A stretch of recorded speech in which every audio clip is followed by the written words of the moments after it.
नित्यानंद ने 30 अमेरिकी शहरों से धोखाधड़ी की, सबके साथ सिस्टर सिटी एग्रीमेंट साइन किया, जबकि कैलासा कोई देश ही नहीं। भारत के भगोड़े स्वामी नित्यानंद के कथित देश कैलासा ने 30 अमेरिकी शहरों के साथ धोखाधड़ी की है। एक मीडिया रिपोर्ट्स के मुताबिक कैलासा ने इन शहरों के साथ सिस्टर सिटी एग्रीमेंट साइन किया था। इस कल्चरल एग्रीमेंट के तहत ये शहर और कैलासा एक दूसरे के विकास में मदद करते हैं। इसमें धोखाधड़ी ये है कि कैलासा नाम का कोई देश दुनिया में है ही नहीं।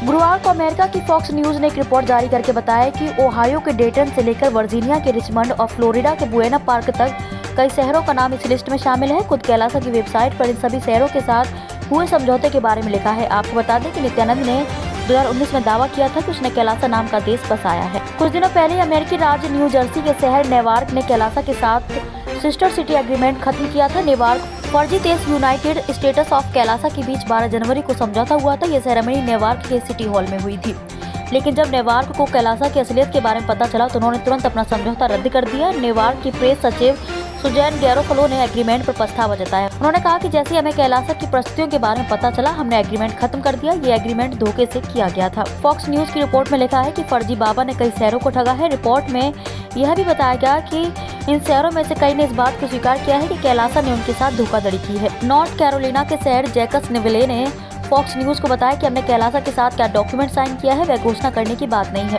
कैलासा ने हमसे एक रिक्वेस्ट की थी, जिसका हमने जवाब दिया। ये रिक्वेस्ट क्या थी, इसे हम वेरीफाई नहीं करते हैं। फॉक्स न्यूज का कहना है कि बिना कैलासा की सही जानकारी जुटाए उसके साथ समझौता करना शहरों की गलती है। रिपोर्ट में यह भी कहा गया कि सिर्फ मेयर और सिटी काउंसिल ही इस फरेब का शिकार नहीं हुआ, बल्कि वे लोग जो सरकार में बड़े पदों पर हैं, वे भी इस नकली देश के झांसे में आ गए हैं।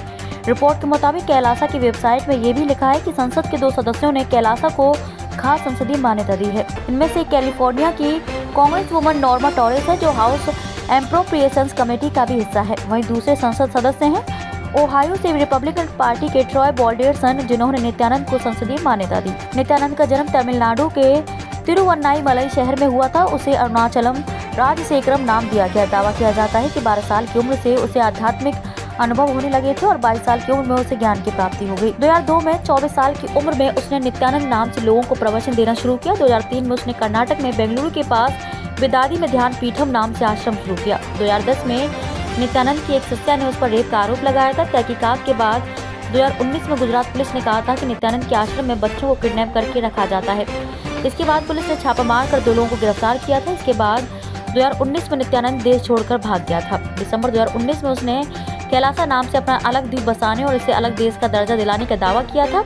हालांकि अब तक इस द्वीप या देश को किसी ने मान्यता नहीं दी है। जेनेवा में यूएन की बैठक में भारत के भगोड़े स्वामी नित्यानंद के कथित देश कैलासा की प्रतिनिधि भी नजर आई। नित्यानंद ने ट्वीट कर कहा कि स्विट्जरलैंड के जेनेवा में यूएन मीटिंग के दौरान कैलासा की एक महिला भक्त ने इकोनॉमिक और सोशल राइट्स के साथ सस्टेनेबल डेवलपमेंट पर चर्चा में हिस्सा लिया। कैलासा की प्रतिनिधि नित्यानंद की तरह ही पारंपरिक कपड़ों और ज्वेलरी में नजर आई।